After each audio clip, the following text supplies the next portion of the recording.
কিনবে, অথবা তার সন্তানের জন্য চিপস কিনবে, অথবা একটা ছোট্ট ফ্রক কিনবে তার মেয়ের জন্য।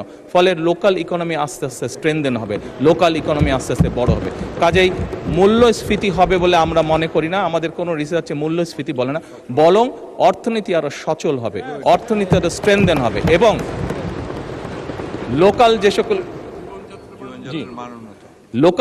যে সকল ইন্ডাস্ট্রি আছে, বাংলাদেশের শতকরা 70 থেকে 80% মানুষ যে সকল প্রোডাক্ট কনজিউম করে সেগুলো লোকাল ইন্ডাস্ট্রি প্রোডাক্ট কনজিউম করে। কাজে লোকাল ইন্ডাস্ট্রিগুলোকে স্ট্রেনদেন করার এটি আরেকটি উপায়, এবং তার ফলে যেটি হবে সামগ্রিকভাবে ডিপ্রাইভ যে সকল মানুষ আছে, আমি বলছি না যে আগামী 6 মাসের মধ্যে এটি হবে, তবে ইনশাল্লাহ 3 থেকে 5 বছরের মধ্যে আপনি যে পরিবর্তনটি দেখবেন, যারা প্রান্তিক গোষ্ঠীর মানুষ তাদের জীবনযাত্রার মান ইনশাল্লাহ অনেক উন্নত হবে।